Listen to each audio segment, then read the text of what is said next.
Hola amigas, amigos del Círculo de Estudios Francisco J. Mujica, les envío un abrazo fraterno y les agradezco mucho la posibilidad de poder compartir esta breve reflexión que hemos denominado Mensaje a los Obradoristas. Es un honor poder compartir con ustedes. Bueno, recientemente conmemoramos los 2 años del triunfo del pueblo organizado. Hoy quisiera también recordar la historia del 6 de julio de 1988, donde una insurgencia autónoma, inédita, ciudadana, cívica, social, se expresó también en las urnas para ganar la presidencia de la República. Sin embargo, en aquella ocasión se impuso el fraude electoral que llevó a Carlos Salinas al poder y que consolidó el neoliberalismo en nuestro país. Pero es un hecho que en las urnas el pueblo votó y Cárdenas ganó. Después de ese momento histórico vino el 91. Fueron 3 años posteriores, precisamente la elección intermedia. Ahí los dirigentes del naciente partido pensaron que en automático, que de manera mecánica, se iban a repetir los resultados 3 años después. Pero no fue así, porque se había caído en la parálisis, el marasmo y la inactividad. Y eso llevó a una derrota estrepitosa, a la votación más baja de la izquierda hasta entonces. Eso es una gran lección. Sin duda que no se pueden comparar épocas diferentes porque sería caer en anacronismos, pero todos debemos de hacer nuestro trabajo, nuestra contribución para consolidar y posibilitar el cambio verdadero. Hoy estamos en la antesala de un nuevo proceso federal intermedio. Lo que sí es una generalidad es que cada proceso intermedio tiene sus propias condiciones, que son baja la votación, aumenta el abstencionismo y también pesan más los aparatos partidistas. Estamos en un escenario donde la oposición, que es minoritaria pero muy estridente e en algunos casos golpista, solo busca la forma de derrocar a nuestro proyecto. Ellos están organizando, se les conoce como la BOA, como este proyecto sin ideología, pragmático, que solo busca minar la posibilidad de una transformación. La BOA pues va a hacer su operación electoral a través de los gobernadores que todavía conforman parte del bloque de gobernadores del viejo régimen, en estados como Nuevo León, Jalisco, Michoacán, entre otros. Van a priorizar distritos para que haya alianzas abiertas o soterradas, alianzas de facto, para que tengan los mismos candidatos y van a buscar sobre todo y específicamente construir la posibilidad de tener un dique a las reformas de la Cuarta Transformación en la Cámara de Diputados y con ello contener los cambios que ha venido impulsando nuestro presidente. Por eso es momento importante de hacer esta reflexión y hacer un llamado desde el obradorismo. Tenemos nosotros claro que Andrés Manuel López Obrador representa, simboliza, sintetiza el sujeto histórico por la transformación de México, que no claudica ni se rinde ante las adversidades, rostro público de millones de mujeres y hombres libres que con honestidad, alegría y firmeza, en 4 décadas de lucha social y pacífica ha atravesado campos minados por vendepatrias y corruptos, resistencia pacífica, congruencia de ser pueblo y vivir como el pueblo, serenidad, perseverancia han sido nuestras coordenadas para buscar regenerar el Estado-nación destruido por el neoliberalismo. Hoy nos representa ese joven de 24 años que en 1977 no asumió apoltronado en la comodidad su cargo en el Instituto Nacional Indigenista, sino que salió a recorrer las comunidades de la zona maya de la Chontalpa para imaginar y edificar con indígenas, con campesinos, canales de cultivo, viviendas, desarrollar programas de créditos y sobre todo proyectos productivos. Si alguien sabe de enseñar a pescar y no solo de dar pescado, ese es López Obrador. Ese candidato treintañero que en el 88 precisamente enfrentó la primer campaña sucia de la oligarquía, cuando se le acusaba de comunista, de que iba a expropiar tierras y casas, de que iba a quemar las iglesias, en una serie de testimonios que hay de la época de la propaganda negra, en el primer episodio de una guerra sin fin que ha padecido nuestro dirigente, que enfrentó en carne y hueso lo que se conocía como el fraudecedario, todo eso que implicaba el carrusel, la operación Tamal, las urnas embarazadas, los votos del más allá, cuando hasta los muertos votaban por el PRI, cuando no había credencial de elector con fotografía, cuando las urnas no eran transparentes. Pues ese compañero militante de la resistencia civil, Andrés Manuel López Obrador, que caminó 1000 kilómetros durante 50 días, precisamente después de ese 91, para buscar que se reconocieran los triunfos municipales del naciente PRD, y que empezó con decenas de compañeros y que lo recibieron miles de personas en el Zócalo el 11 de enero de 1992, que colmaron la plaza y que reanimaron precisamente el movimiento después de la derrota del 91, y que después en el 96 encabezó la toma de Pozos, porque él dijo que un dirigente puede arriesgar su vida pero no la de su pueblo, y por ello encabezó la lucha, pero responsabilizándose él directamente, y sufrió toletazos y macanazos después de la acción en 51 pozos petroleros en demanda de la indemnización a 40,000 campesinos afectados por Pemex, el mismo compañero que se convirtió en un gran estratega electoral con la medida básica, con la premisa de tocar casa por casa, puerta por puerta, desde las Brigadas del Sol en el 97, y que obtuvo la votación histórica más alta de la izquierda a nivel nacional en ese momento, con el 25%, y con el triunfo en la primera elección para jefe de gobierno en la Ciudad de México. Ese compañero imbatible, que políticamente indestructible, que ha enfrentado calumnias de políticos, delincuentes de cuello blanco, uno tras otro, personajes de grato recuerdo en el imaginario popular, que hoy están en el basurero de la historia, como Salvador Neme Castillo, como Roberto Madrazo, como Fernando Gutiérrez Barrios, que serían ahora los equivalentes a Gilberto Lozano, José Antonio Fernández y Gustavo de Hoyos. ¿Cuántos dirigentes al amparo de la mafia han ido y venido enfrentando al movimiento y no han podido, porque se han puesto contra la honestidad, la ética, los principios de una verdadera causa?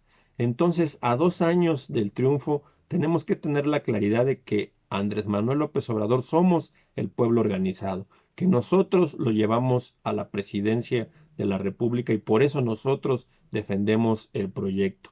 No es de que nos digan peje zombies o que aplaudimos como focas. La realidad es que es un proyecto histórico que defendemos porque nosotros lo logramos, y tenemos esa responsabilidad de hacer que nuestro movimiento llegue a un buen puerto y dar un vuelco a la historia después de tantos años y décadas de la larga noche del neoliberalismo. A 2 años de este triunfo, la historia nos convoca a seguir luchando, a tener firmeza ante los poderes fácticos. Se han dado ya avances en el ejercicio de gobierno, en lo que corresponde al riel donde circula el nuevo gobierno de México, en la aspiración de lograr un estado de bienestar y de derechos para todos. Ya hay avances notables: la separación del poder político del poder económico, el combate a la corrupción, la austeridad republicana, todo el entramado de la nueva política social, con la pensión universal para adultos mayores, el programa Jóvenes Construyendo el Futuro, la pensión universal para personas con discapacidad, las 100 nuevas universidades y una serie de logros y avances de nuestro movimiento que, desde la perspectiva del gobierno, nuestro presidente ha cumplido cabalmente en los compromisos que hizo durante su campaña. Por eso hoy es fundamental, a 2 años de este triunfo, hacer un reconocimiento real, auténtico, a todos los compañeros hombres y mujeres que tocaron puertas, que de manera autónoma se organizaron en muchos lugares de nuestro país, donde realmente no había ni estructura, ni participación, ni tradición partidista, y que fueron ellos los detonantes en hacer un trabajo colectivo, fino, real, sin simulación, para construir la promoción y defensa del voto que llevó al triunfo del pueblo organizado. Por eso decimos que es el triunfo del pueblo organizado. A esos compañeros les queremos compartir 5 puntos para la reflexión, 5 puntos para que puedan comentar y compartir. y que esto pues se va construyendo finalmente entre todos. El primer punto es la unidad. Nosotros decimos debe de haber unidad del movimiento en su sentido más amplio, plural, cívico, social, con el presidente de México, Andrés Manuel López Obrador. Unidad para defender el gobierno de México. Convocamos a cerrar filas con nuestro presidente y sobre todo con nuestro dirigente histórico. Saludamos, reconocemos, valoramos a todos nuestros compañeros militantes, simpatizantes, dirigentes, representantes populares, líderes sociales, activistas, servidores públicos, intelectuales. Todos son necesarios, todos son importantes, todos son incluso indispensables y todos hacen falta para consolidar la cuarta transformación de México. El segundo punto es la legítima defensa de la 4T. ¿Por qué decimos legítima defensa? Porque en este contexto de campañas de odio, de desinformación, de buscar calumniar, de buscar no construir sino destruir, que ha emprendido la minoría golpista, con todos esos medios de comunicación cuyos dueños, no generalizo, pero los que los dueños estaban amparados en el chayote. No olvidemos que 10,000 millones de pesos se destinaban por el erario público del gobierno de Peña Nieto para la propaganda en esos medios, pues que ahora están identificados con el conservadurismo, con la derecha, y que difunden fake news, que difunden la infodemia, que hace a veces más daño que la misma pandemia y que quieren generar un escenario de incertidumbre, de supuesto caos, siempre anunciando la catástrofe. ¿Para qué? Para lucrar políticamente con todo. Y puede ser la pandemia, puede ser el dólar, puede ser el aeropuerto de Santa Lucía, pueden ser los programas, lo que importa es estar como el cuchillito de madera.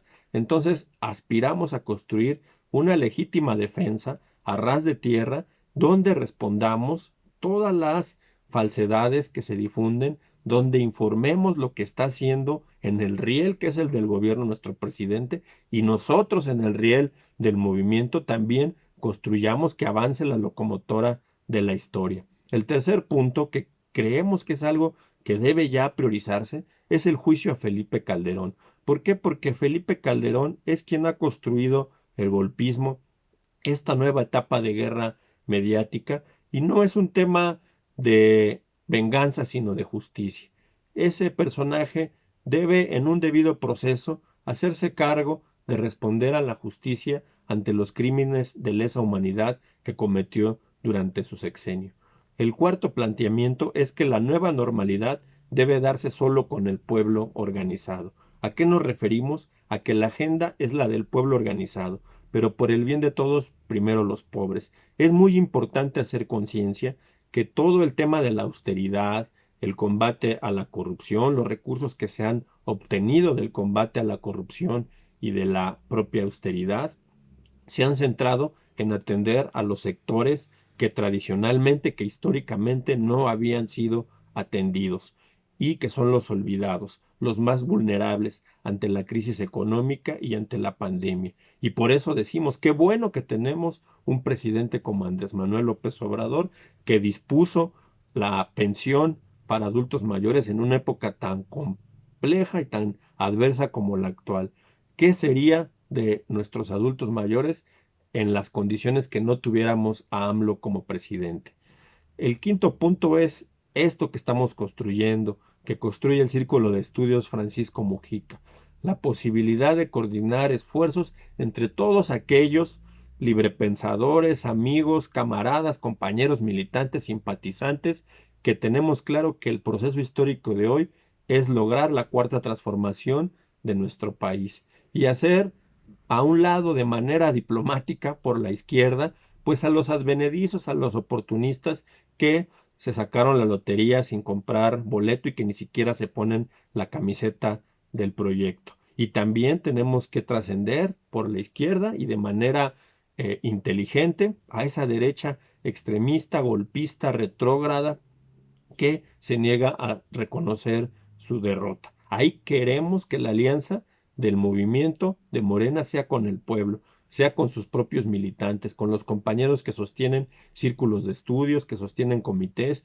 que siguen informando, que están en todas las trincheras dando la batalla contra la reacción. Ahí es donde debe de estar la alianza. La alianza de Morena debe ser con el movimiento, en los barrios, en las escuelas, en las colonias, en los centros de trabajo. Por ello también hay que coordinar esfuerzos, lograr la unidad entre quienes pensamos de la misma forma, que no sean los intereses de grupo los que trasciendan, sino el interés superior, que es el interés del pueblo, que dio la oportunidad a nuestro movimiento de lograr una transformación histórica, que tengamos esa claridad de que solo el pueblo puede salvar al pueblo. Muchas gracias.